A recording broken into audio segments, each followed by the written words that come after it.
O feriado chegou e muita gente não sabe nem por que é feriado, não é mesmo? Isso é muito comum. O brasileiro muitas vezes quer saber é de não trabalhar ou não ir para a faculdade ou mesmo para a escola. O feriado de hoje é de Tiradentes, que foi um mártir da Inconfidência Mineira que aconteceu há muito tempo atrás, lá no século XVIII. Quem vai ajudar a gente a entender um pouco mais dessa história é o professor de História, Bruno Borges. Bruno, muito boa tarde. Boa tarde, Marcelo. Queria que você explicasse para a gente quem foi Tiradentes e o que foi a Inconfidência Mineira. Bem, Joaquim José da Silva Xavier foi um dos partícipes, né, da Inconfidência Mineira. A Inconfidência Mineira nós situamos como movimento de pré-independência, né? No decorrer do século XVIII, o sistema colonial montado no Brasil pelos portugueses já se encontrava em decadência e eram, né, os anseios autonomistas cresciam muito.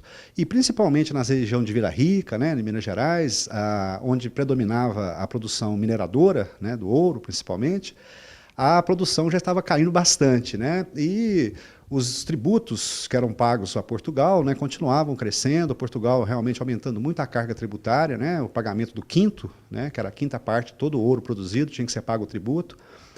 E justamente naquela época, a população, principalmente, né, no caso da Inconfidência Mineira, né, grupos mais elitistas, vamos dizer assim, né, eles começam a organizar um movimento que pretendia a independência, né, organizar, começando em Minas Gerais, tentando adesão, né, de outras regiões.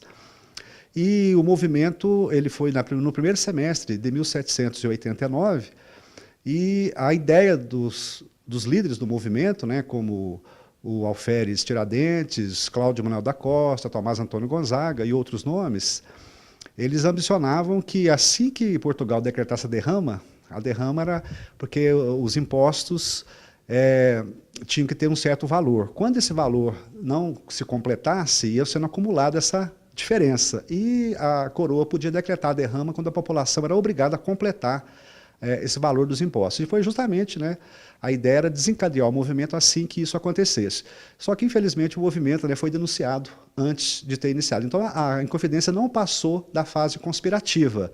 Mas ela, na verdade, né, foi um movimento importante, é muito citado na história do Brasil, considerado um movimento que foi preparando, né, o caminho aí para a nossa independência. Em Minas Gerais é um dos principais movimentos, um dos que mais são lembrados até hoje. É claro que os movimentos para a independência nós incluímos a Inconfidência Mineira de 1789, a Conjuração Baiana, né, 1798, e um pouco mais tarde a Revolução Pernambucana de 1817. Mas por que ele é o mais lembrado até hoje?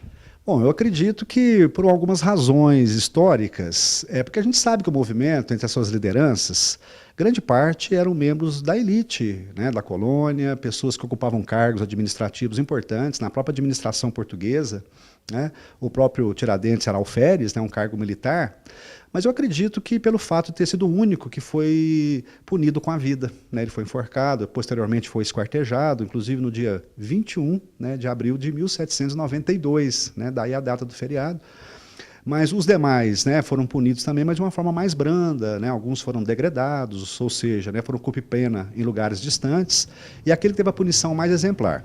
E, posteriormente, sobretudo a partir da proclamação da República, discutindo um pouco aquela necessidade, né, da criação de alguns heróis da pátria, recém-republicana, né, foi resgatado a ideia do Tiradentes como um dos grandes heróis da pátria.